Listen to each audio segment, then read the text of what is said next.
Sutra teratai yang menakjubkan. Bab 1. Pendahuluan. Sin Fasyang Sutra Teratai episode 155. Kewelasasihan 10 kekuatan agung dan 4 jenis ketidakgentaran telah terbangkitkan. 3 rangkaian pengetahuan Trividya, 6 kemampuan gaib Sadappisna, dan 37 faktor menuju pencerahan Bodhipaksadharma telah terrealisasikan.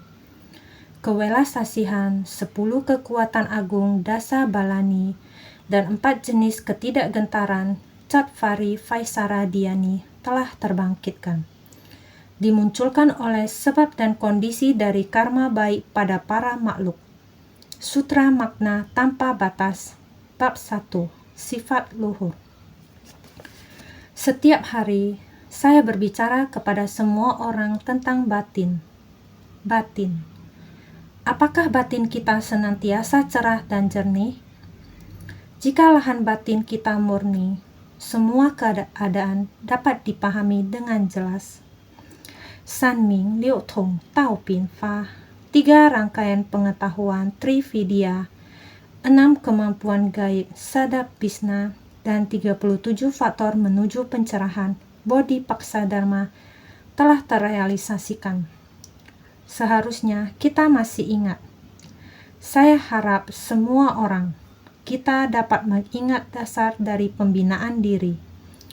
Harus dimulai dengan San Si Qi Tao Pin, 37 faktor menuju pencerahan. Lalu kita akan lebih mudah memahami 3 pengetahuan dan 6 kemampuan gaib. Selanjutnya, kita akan berbicara tentang Cebei Seliwu Wei Qi, kewelasasihan, 10 kekuatan agung Dasa Balani, dan 4 jenis ketidakgentaran Cattvari Vaisara Dhyani telah terbangkitkan. Kewelasasihan, semua orang mengetahuinya. Bukankah kewelasasihan itu senantiasa kita bahas? Bukankah ini sangat sederhana? Kewelasasihan sangat sederhana. Apakah kita dapat memahaminya dengan jelas dan mempraktikannya tanpa penyimpangan sedikit pun? Apakah arah cinta kasih dan belas kasih kita benar? Ini sangat penting bagi kita, beberapa orang mencintai. Tetapi di mana cinta itu? Apakah itu cinta kebijaksanaan dan bimbingan? Atau cinta ketidaktahuan dan kesalahan? Ini juga membutuhkan kesungguhan hati. Bahkan sedikit penyimpangan, sedikit kesalahan, kemungkinan dapat menyebabkan masalah kepada satu sama lain dalam hidup kita. Jadi, Buddha mengajarkan kita bahwa cara untuk melatih kewelasasihan adalah dengan yile, memberikan kebahagiaan. Memberikan kebahagiaan kepada semua makhluk. Kebahagiaan seperti apa ini? Beberapa orang tua memanjakan anak-anak mereka, sehingga anak-anak tidak belajar disiplin.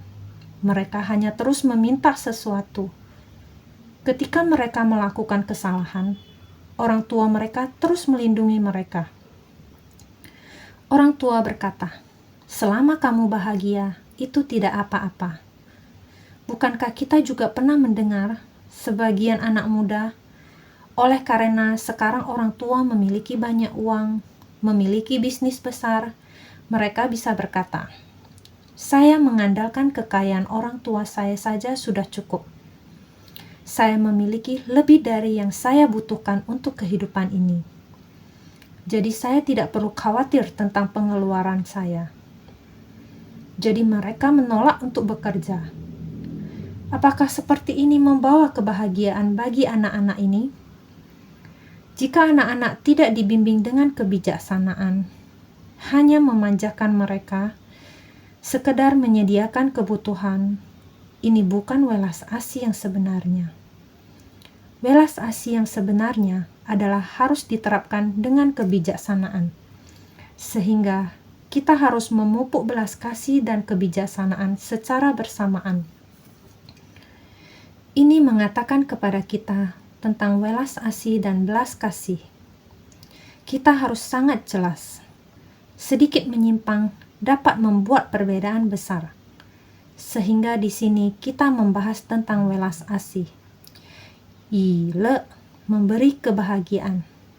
Memberi kebahagiaan kepada orang lain. Membuat semua orang bahagia. Gembira dan bahagia.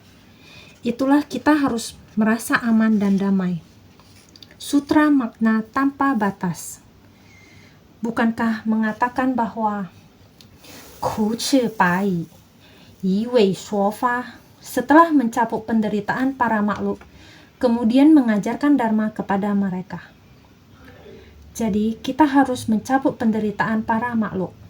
Yang paling penting adalah mengajar para makhluk, agar mereka merasa bahagia dan stabil. Kita harus memberi pengajaran kepada mereka. Jadi, mencabut penderitaan sebagai belas kasih. Para makhluk memiliki banyak penderitaan. Jika keluarga seseorang jelas kaya, tetapi mereka masih berkata bahwa mereka menderita, orang-orang masih merasa tidak puas meskipun mereka memiliki 8 atau 9 dari 10 hal. Bagaimana kita memuaskan seseorang yang menderita ketidakpuasan seperti ini? Hanya melalui pendidikan dan kebijaksanaan, tentu saja. Ini adalah penderitaan yang sering kita lihat. Bicarakan umumnya merupakan malapetaka akibat ulah manusia, kemiskinan dan penyakit. Penderitaan seperti ini, kita harus segera mengulurkan tangan untuk mencabut penderitaannya. Inilah penderitaan yang sering kita lihat. 4 batin tak terhingga. Apakah semuanya mengetahuinya? Ci wu liang, bei wu liang, xi wu liang, si wu liang. Cinta kasih tak terhingga. Belas kasih tak terhingga. Sukacita tak terhingga. Keseimbangan batin tak terhingga. Di antara 4 batin tak terhingga ini, cinta kasih dan belas kasih merupakan 2 jenis tak terhingga. Karena adanya cinta kasih dan belas kasih, 2 jenis tak terhingga ini, maka keduanya pasti akan mencakup sampai sukacita tak terhingga dan keseimbangan batin tak terhingga. Sukacita dan keseimbangan batin adalah mensucikan hati manusia. Itulah sukacita. Sebab batin para makhluk telah terpenuhi oleh noda batin, maka menciptakan sangat banyak karma buruk. Dengan adanya karma kolektif dari para makhluk ini, menyebabkan banyaknya penderitaan dalam kehidupan manusia. Seperti yang sering saya katakan, 4 unsur alam tidak selaras merupakan karma kolektif para makhluk. Karma kolektif para makhluk membuat orang sangat khawatir. Oleh karena 4 unsur alam tidak selaras ini, walau tinggal dimanapun, di tempat dengan kondisi lingkungan orang yang sedemikian baik pun, jika di tempat tersebut karma buruknya lebih berat, berkumpul menjadi satu, maka 4 unsur alam akan semakin tidak selaras. Ataupun batin manusia tidak selaras, maka bencana akibat ulah manusia akan semakin besar. Ini semua berasal dari para makhluk. Kerisauan batin, kegelapan batin, bahkan bagi orang-orang yang tampaknya benar-benar aman, situasi ini sebenarnya cukup mengkhawatirkan. Karena semua makhluk hidup memiliki karma kolektif, dan kita semua merasakan kerisauan. Kerisauan ini muncul dari konflik dan pertentangan yang telah berlangsung lama di antara makhluk hidup. Hati mereka kurang harmonis dan kurang saling menghormati. Jadi semakin banyak kesengsaraan yang terus diciptakan. Inilah bagaimana para makhluk membentuk ketidakseimbangan dari akumulasi karma. Jika kita bisa bersukacita, maka dharma memasuki hati kita dan kerisauan akan lenyap. Jika setiap orang memenuhi perannya dan saling menghormati, kita akan memiliki pikiran yang terbuka terhadap sesama. Maka, kita tidak akan menciptakan kerisauan ini yang mempengaruhi kehidupan manusia, masyarakat, dan 4 unsur. Bahkan, ini adalah rantai sebab dan akibat yang saling terkait. Setiap mata rantai mengarah ke mata rantai berikutnya. Inilah konsep hukum karma. Kita harus tahu mengenai 四无量, 4 tidak terhingga, yakni cinta kasih, belas kasih, sukacita, keseimbangan batin. Cinta kasih berarti berharap bahwa semua orang bisa aman, selamat, dan leluasa. 4 unsur alam selaras. Hubungan di antara sesama manusia, saling mencintai, saling menghormati, saling menghargai. Inilah cinta kasih yang ingin diajarkan. Jadi, dikatakan bahwa jika kita bisa memiliki 四无量心, 4 batin tidak terhingga, cinta kasih dan kegembiraan secara universal membuat batin semua orang tenang dan damai. Dalam keseharian, batin membuat semua orang tidak ada kerisauan. Saling menghormati, ini berarti memberinya cinta kasih, memberikan pengajaran kepadanya. Cinta kasih dan sukacita, kedua hal ini berjalan selaras. Dengan demikian, di satu sisi mencintainya, di satu sisi memberinya pengajaran. Inilah maha cinta kasih Sang Buddha yang tidak terhingga. Belas kasih dan keseimbangan batin, keduanya juga harus berpadu. Belas kasih, dia menderita, kita pergi melindunginya. Setelahnya, selain memberikan dana bantuan darurat, pendampingan jangka panjang, di saat yang sama juga memberikan pengajaran kepadanya, agar dia bisa melepaskan segala kerisauannya. Inilah maha belas kasih tidak terhingga. Jadi, maha cinta kasih mencakup di dalamnya sukacita. Yang tercakup di dalam maha belas kasih adalah keseimbangan batin.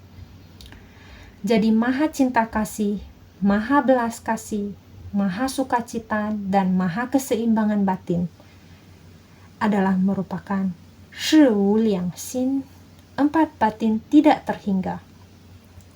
Kewelasasihan, memberikan kebahagiaan disebut cinta kasih, maitri.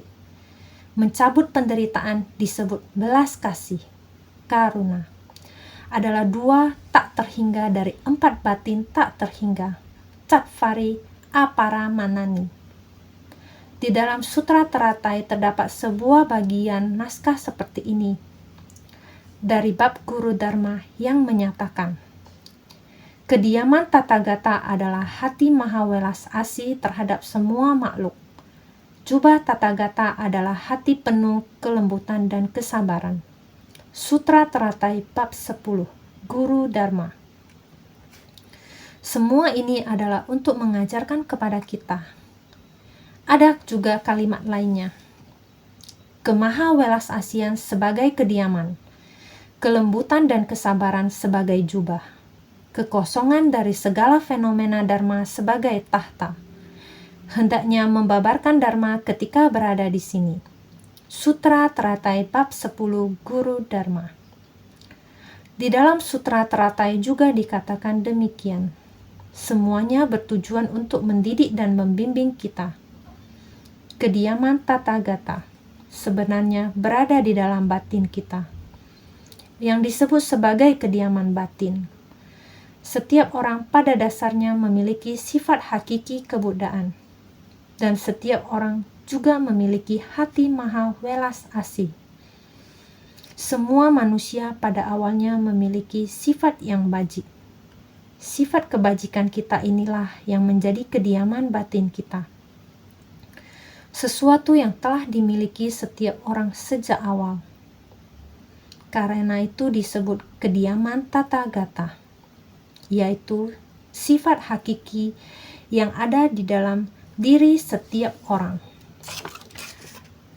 Tathagata setelah mencapai pencerahan, beliau ingin memperlihatkan welas asih ini kepada dunia untuk membimbing semua makhluk hidup dan mencabut penderitaan mereka. Karena makhluk hidup keras kepala, sulit dibimbing dan sulit ditundukkan, maka diperlukan jubah Tathagata, yang berarti harus bersikap lembut dan penuh kesabaran. Apa yang dimaksud dengan jubah Tathagata? Mengapa kita perlu meninggalkan keduniawian? Mengapa kita perlu memiliki nama sebagai seorang praktisi? Seorang praktisi harus mengenakan jubah Tathagata. Bentuk penampilan kita, baik perilaku, sikap, kewibawaan, maupun cara berinteraksi dengan orang lain, semuanya harus mencerminkan identitas kita sebagai seorang praktisi. Inilah yang disebut mengenakan jubah Tathagata. Yang disebut jubah Tathagata adalah hati yang lembut dan penuh kesabaran. Karena itu, seorang praktisi harus memiliki kelembutan hati. Sebab makhluk hidup keras kepala dan sulit dibimbing, maka kita harus menggunakan kesabaran dan hati yang lembut untuk mendekati mereka. Bukankah metode Dharma Ceci adalah masuk ke tengah masyarakat? Karena itu disebut mazhab Ceci adalah jalan bodhisattva di dunia, yaitu berjalan memasuki dunia manusia dan berada di tengah masyarakat. Dalam berinteraksi dengan banyak orang, kita tidak harus menggunakan sikap lembut dan penuh kesabaran untuk mendekati semua makhluk. 10 kekuatan Dasa Balani merujuk pada 10 jenis kemampuan yang pada dasarnya dimiliki oleh Tathagata untuk digunakan. 1. Kekuatan batin untuk mengetahui apa yang benar atau tidak benar dalam setiap kondisi. 2. Kekuatan batin untuk mengetahui balasan karma dari setiap makhluk pada masa kehidupan lampau, masa kehidupan sekarang, dan masa kehidupan mendatang. 3. Kekuatan batin untuk mengetahui segala tingkatan meditasi, pembebasan, dan samadhi. 4. Kekuatan batin untuk mengetahui apakah kapasitas dari para makhluk adalah tajam atau tumpul. 5. Kekuatan batin untuk mengetahui berbagai permasalahan pada para makhluk. 6. Kekuatan batin untuk mengetahui segala sifat alamiah dan tingkatan dari para makhluk. 7. Kekuatan batin untuk mengetahui berbagai kekuatan sebagai hasil pelatihan diri di jalan pencerahan daripada para makhluk. 8. Kekuatan batin untuk mengetahui dengan mata dewa tanpa rintangan. 9. Kekuatan batin untuk mengetahui masa kehidupan lampau tanpa kebocoran. 10. Kekuatan batin untuk mengetahui bagaimana menghapus tabiat buruk secara permanen. Selanjutnya, membahas 10 kekuatan. Cipei Seli Wu Wei Qi, kewelasasian, 10 kekuatan agung Dasa Balani, dan 4 jenis ketidakgentaran Chhatvari Vaisaradiani telah terbangkitkan. 10 kekuatan membahas tentang para Buddha dan Tathagata tentu memiliki 10 kekuatan agung yang dipergunakan untuk mengajar dan membimbing para makhluk. Yang pertama, kekuatan batin untuk mengetahui apa yang benar atau tidak benar dalam setiap kondisi. Yang kedua, kekuatan batin untuk mengetahui balasan karma dari setiap makhluk pada masa kehidupan lampau, masa kehidupan sekarang, dan masa kehidupan mendatang. Hal ini sering saya bahas. Kita harus mengetahui hukum karma, masa lampau, masa sekarang, dan masa yang akan datang. Jika kita jelas akan hal ini, kita tidak menyalahkan. Yang ketiga adalah kekuatan batin untuk mengetahui segala tingkatan meditasi, pembebasan, dan samadhi. Meditasi sebenarnya, meditasi adalah pikiran yang fokus, mengangkut kayu bakar dan mengambil air. Tiada yang bukan meditasi. Ketika kita melakukan segala sesuatu dengan pikiran yang fokus, ini juga merupakan meditasi. Jika pikiran kita fokus, mengetahui arah tujuan kita dengan jelas, secara alami kita memperoleh pembebasan. Maka pikiran kita akan teguh, melakukan apa yang seharusnya kita lakukan, berjalan dengan arah tujuan yang benar. Ini merupakan kekuatan batin untuk mengetahui segala tingkatan meditasi, pembebasan, dan samadhi, yakni pengetahuan benar, pandangan benar, dan konsentrasi benar. Pikiran kita sangat fokus. Kekuatan pengetahuan ini. Keempat adalah kekuatan batin untuk mengetahui apakah kapasitas dari para makhluk adalah tajam atau tumpul. Kelima, kekuatan batin untuk mengetahui berbagai pemahaman pada para makhluk.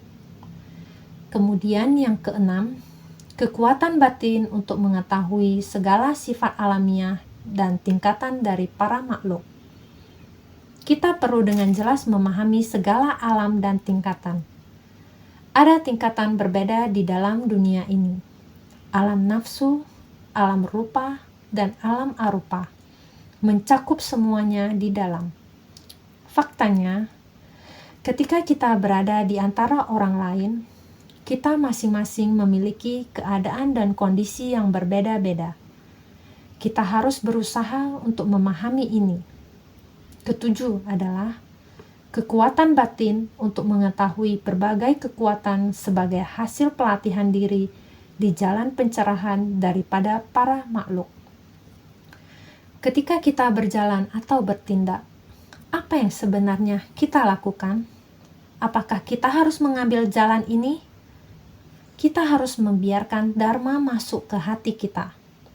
Kita harus menjauhkan dharma jahat dan mencegah mereka mendekat. Kita harus secara jelas membedakan hal berbeda ini. Kedelapan, yaitu kekuatan batin untuk mengetahui dengan mata dewa tanpa rintangan. Ini sebelumnya sudah pernah dijelaskan, yaitu tentang mata dewa yang terang, yang seharusnya kita pahami. Lalu ada juga kekuatan batin untuk mengetahui masa kehidupan lampau tanpa kebocoran, dan kekuatan batin untuk mengetahui bagaimana menghapus tabiat buruk secara permanen. Inilah yang sebelumnya disebut sebagai Sanming, 3 rangkaian pengetahuan. Dengan adanya Sanming, 3 rangkaian pengetahuan secara alami juga tercakup Liutong, 6 kemampuan. Sanming, Liutong, Tao Pinfa, 3 rangkaian pengetahuan Trividya, 6 kemampuan gaib Sadap Bisna, dan 37 faktor menuju pencerahan Bodhipaksa Dharma telah terrealisasikan. Di sini disebutkan juga Cipei Shiliwu Weiqi, kewelasasian 10 kekuatan agung Dasa Balani dan 4 jenis ketidakgentaran Catvari Vaisaradiani telah terbangkitkan. Yang sebenarnya juga sudah tercakup dalam syair sutra sebelumnya.